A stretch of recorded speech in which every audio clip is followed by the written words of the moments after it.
Hello chers élèves, nous commençons un nouveau chapitre sur les systèmes de deux équations à deux inconnus.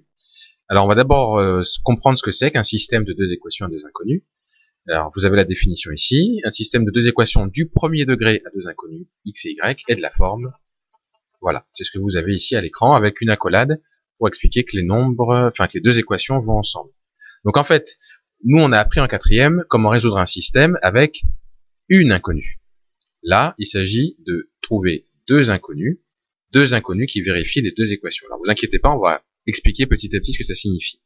Là je vous donne un exemple. Donc résoudre un système de deux équations du premier degré à deux inconnus, c'est déterminer le couple XY qui vérifie les deux équations.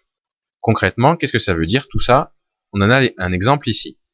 On a donc ce système, et j'affirme que le couple, alors je vais pas vous dire comment, parce que ça on va le voir après, comment je peux trouver le couple 2-3, mais je dis que le couple 2-3 il est solution de ce système. Ça veut dire quoi?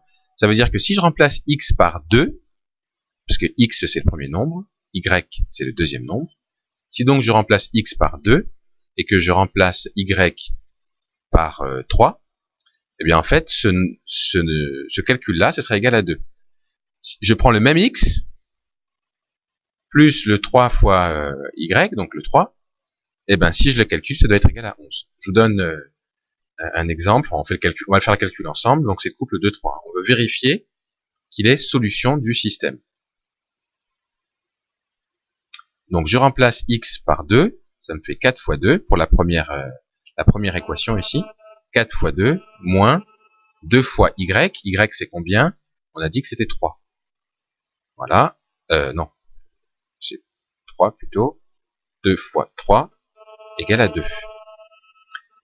Non, je peux pas dire que c'est égal à 2 justement. Je vais calculer pour savoir si c'est bien vrai ça. 4 fois 2 c'est égal à 8. 2 fois 3 ça fait 6. 8 moins 6 c'est bien égal à 2. Donc vous voyez que quand je remplace x par 2 et y par 3, j'obtiens bien pour la première équation que c'est égal à 2. Deuxième équation, donc x plus 3y égale 11, x c'est 2, plus, donc là je suis sur la deuxième équation, hein. X c'est 2, plus 3 fois mon y c'est, on rappelle, 3. Je calcule combien ça fait. Alors 2, ben ça reste là, plus 3 fois 3 ici, c'est égal à 9. Ben 2 plus 9, ça fait 11.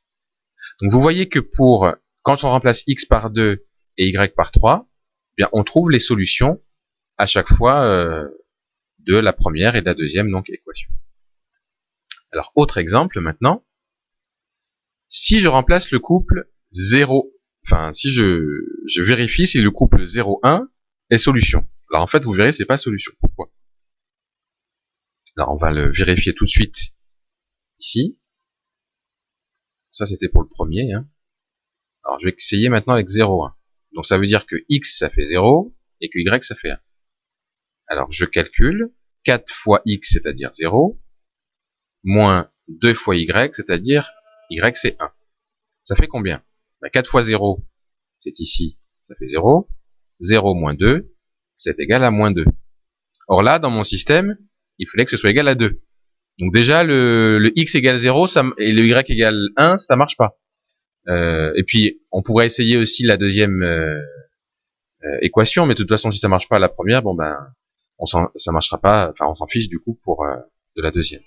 Donc voilà comment on peut déterminer si un couple, donc le couple ça s'écrit comme ça, un couple, c'est solution d'un système d'équations du premier degré à deux inconnus.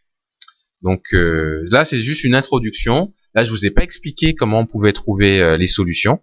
Je vous ai juste expliqué comment on peut savoir si un couple est solution ou pas. Donc ça c'est la première partie.